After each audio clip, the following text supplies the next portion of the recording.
காவல்துறை நடவடிக்கை எடுத்தாகணும். அந்த வழக்கில் இதை இந்த துணைவேந்தர் எதை பத்தி கவலைப்படாம, இந்த புகாரை பத்தி கவலைப்படல. அந்த மாதையா காவல் பண்ற வேலை இருக்கு. அவரை அந்த மாட்டுக்கு மாற்றாருன்னு சொல்றாங்க. இப்ப சொன்னாரு பாருங்க, சலீம் சொல்றாரு, சௌரியமான இடத்துக்கு அவரை மாத்திக்கிறாங்க. இது ஒரு தண்டனையா? அது மட்டும் இல்ல, புதுச்சேரி காவல்துறைய ஒரு தலைவராக போய்கிறார். காங்கிரஸ் போய் கட்சி மாறி போனவர், அவர் பெரிய நிக்கர் போட்டு RSS ஊர்வலத்தில் போறாரு. அவர் தான் அந்த துறையினுடைய அமைச்சர். எல்லாம் மானம் கட்டு போட்டாங்க. அதாவது பகையில் வரும் சொன்னா சொன்னார் பாருங்க, மரியாதைக்குரிய ராமச்சந்திரன் சொன்னது போல, அதாவது அந்த மாதையா மீதும் அந்த பாலியல் புகாருக்கு சம்பந்தமா FIR ஃபைல் பண்ணணும், கைது செய்யணும், நடவடிக்கை எடுக்கணும் இந்த காவல்துறை. இரண்டாவது, இந்த உங்களை பொறுத்த வரைக்கும் பல்கலைக்கழகம் நிர்வாக ரீதியா விசாரணை வைக்கணும்.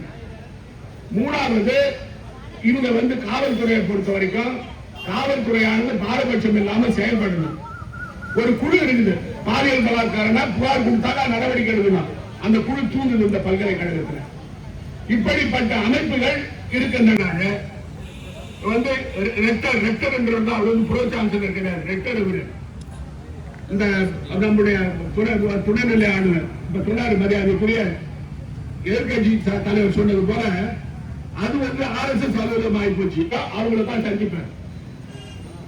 எதிர்கட்சிகள் நேரம் கேட்டா கொடுக்க மாட்டாரு, பொதுமக்கள் புகார் கொடுத்து போனா கொடுக்க மாட்டாரு.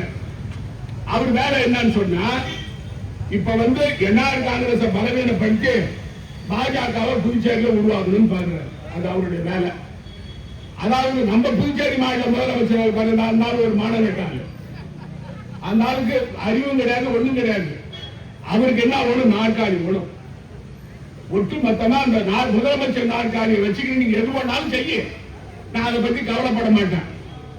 ஏயா, புதுச்சேரியில மக்கள் நிம்மதியா வாழ்ந்தாங்க. அந்த நிம்மதியை கருத்து யாரு? நீங்க உங்க ஆட்சியில் கருத்தீங்க. மக்கள் பாதிக்கப்பட்டது உங்க ஆட்சியில. ரிசர்வ் பேங்க் தருவீங்க, கொள்ளாடிச்சீங்க. அது மட்டும் இல்ல, நிராபகரிக்கிறீங்க, கொள்ளாடிக்கிறீங்க. யார் பண்றான்? NR காங்கிரஸ் BJP MLA பண்றாங்க. அந்த வீடு அபகரிக்கிறது நல்லா இருக்கிறது யாரு? MLA தான் பண்றான். இப்படி இந்த ஆட்சி சண்டி சிரிக்குது.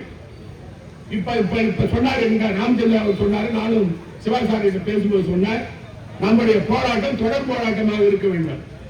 அடுத்த கட்டமா கைலாசநாதன் அவர்கள் நடவடிக்கை எடுக்கலன்னு சொன்னா அவரு ராஜ்பவனை முற்றுகையிடுவாங்க.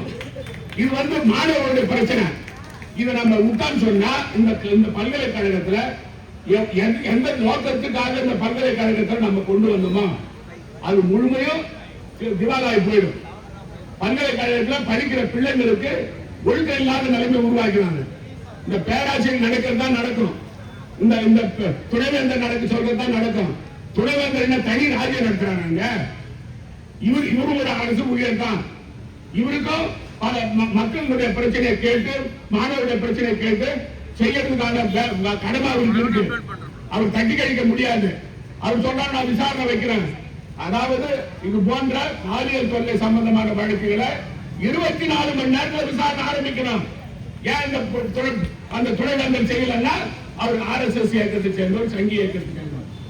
இதற்காக உங்களுடைய ஒட்டுமொத்த போராட்டத்திற்கு, இந்தியா கூட்டணி போராட்டத்திற்கு காங்கிரஸ் கட்சி உங்களோடு துணை நிற்கும் என்று கூறி விடைபெறுகிறேன். நன்றி, வணக்கம்.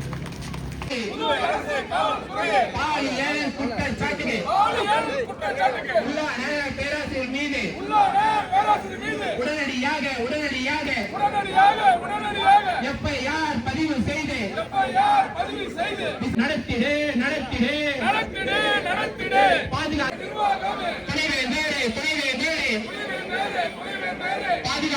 பாதுகாக்காதே பாலியல் குற்றச்சாட்டுக்கு உள்ளான பேராசிரியர்களை சஸ்பெண்ட் செய், உடனடியாக சஸ்பெண்ட் செய்.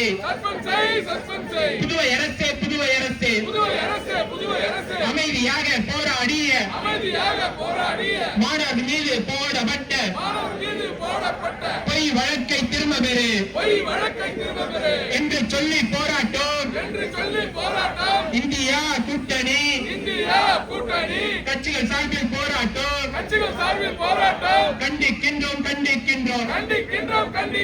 புதுவை அரசு புதுச்சேரி பல்கலைக்கழகத்தில் நடந்திருக்கிற மாநிலமே சங்கடப்படுகின்ற புதுச்சேரி மக்களுக்கு மிகப்பெரிய கோபத்தை ஏற்படுத்தியிருக்கின்ற இந்த பாலியல் வன்கொடுமைக்கு சம்பந்தப்பட்ட பேராசிரியர் நடவடிக்கை எடுக்காமல் அவர் காப்பாற்றுகின்ற நிலையை எடுத்திருக்கின்ற இந்த பல்கலைக்கழக நிர்வாகத்தையும் பொதுவெடுக்கப்படுவதற்கு ஆர்வம் காட்டுகின்ற காவல்துறை பாதிக்கப்பட்ட மாணவர்களுக்கு ஆதரவாக போராடிய மாணவர்கள் மீது வழக்கை பதிவு செய்து அதை வாபஸ் பெறாமல் இருக்கிறார்கள். இதுவரை இந்த பாலியல் கொடுமை காரணமாக குற்றம் சாட்டப்பட்ட பேராசிரியர் நடவடிக்கை இல்லை. இன்னும் பல்வேறு பேராசிரியர் மீது இங்கு வந்து குற்றச்சாட்டு வைக்கப்பட்டிருக்கின்றது. இங்கு இருக்கின்ற அந்த பல்கலைக்கழக நடவடிக்கை குழு வரைக்கும் எந்த ஒரு நடவடிக்கை எடுக்கவில்லை. இங்கு இருக்கின்ற சூழலாம் சமாதானப்படுத்துவதாக இருக்கின்றது. தொடர்ந்து புதுச்சேரி அத்தனை அரசியல் கட்சிகளும் மாணவர் அமைப்புகளும் போராடி வருகிறது. இது வரைக்கும் வந்து இந்த வழக்கு வந்து மாணவர் மீது போடப்பட்ட வழக்கு வந்து இதுவரை வந்து விதிக்கப்படலை. அதோடு வந்து இந்த பேராசிரியர்கள் மீது வந்து இன்னைக்கு வந்து ஒரு பேரளவில் வந்து மாற்றம் செஞ்சுட்டாங்க அந்தமானுக்கு. புதுச்சேரி மக்களுக்கு இருக்கிற கோபம் இப்ப வந்திருக்கின்ற இந்தியா கூட்டணி கட்சியினுடைய தலைவருடைய கோபம் எல்லாம் ஒரு குற்றம், மிகப்பெரிய குற்றம் வந்து யாரைக்குறையா நிரூபிக்கப்பட்டிருக்கிறது. அவர் வந்து நீங்க மாற்றம் செய்ய மிகப்பெரிய தவறு. அவர் காவல்துறை மூலமா நடவடிக்கை எடுக்கணும், குற்றவியல் நடவடிக்கை எடுக்கணும். அதில் வந்து இந்த பல்கலைக்கழகத்திலிருந்து நீக்கம் செய்யப்படணும். தொடர்ந்து இது போன்ற நடவடிக்கை ஈடுபட்டிருக்கின்ற பேராசிரியர் மீது கடுமையான நடவடிக்கை எடுக்கணுன்றது எங்களுடைய முழக்கம். இன்னைக்கு வந்து தொடர்ந்து வந்து இந்த அரசாங்கம் இதை உடனடியாக பல்கலைக்கழக நிர்வாகமும் இன்னைக்கு இதனுடைய சான்சலராக இருக்கின்ற கவர்னரும் உடனடியாக முடிவெடுத்து நடவடிக்கை எடுப்பார் நம்புறோம். அப்படி இல்லைன்னா அடுத்த கட்ட போராட்டம் வேற விதமாக இருக்கு. கவர்னர்மாலை நோக்கி இருக்கு எங்களுடைய போராட்டம். கவர்னர்மாலை நோக்கி இருக்கு. இருந்து பல பகுதிகளில் 10,000 மாணவர்கள் இந்த பல்கலைக்கழகம் அவர்கள் இந்த பல்கலைக்கழகத்தினுடைய நிர்வாகத்தை நம்பி அவருடைய குழந்தைகளை பெற்றோர்கள் அனுப்பியிருக்கிறார். ஆனால் அந்த குழந்தைகளுக்கு, அதுவும் பெண் குழந்தைகளுக்கு, மாணவிகளுக்கு பாதுகாப்பு என்பது இல்லாத நிலை என்று சொல்ல வேண்டும். அப்படிப்பட்ட ஒரு நிலை இருந்து கொண்டிருக்கின்றதுன்னு சொல்லலாம்.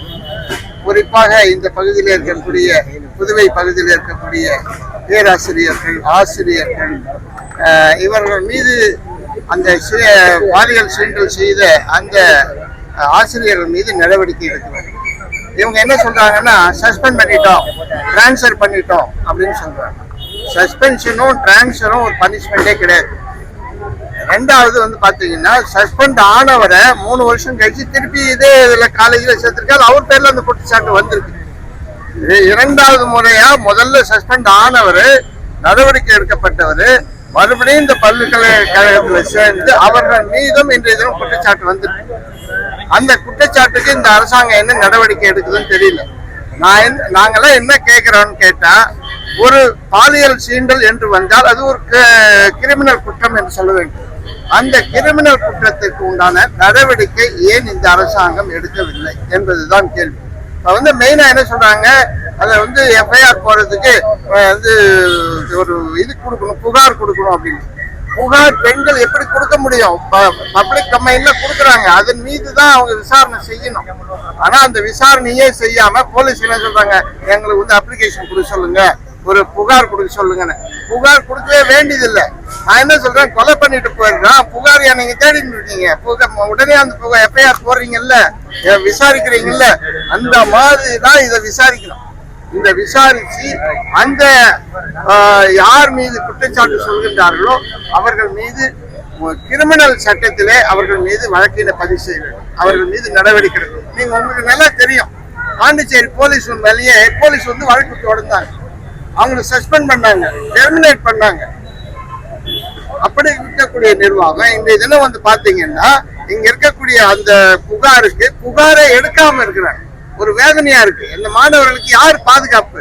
இப்ப நான் என்ன கேட்கிறேன், இதுல நம்ம வந்து அரசியல் பண்றதுக்கு வேலையே கிடையாது. என்ன காரணம்னா ஆசிரியர்களும் நம்ம ஊர் கிடையாது, மாணவர்களும் நம்ம ஊர் கிடையாது.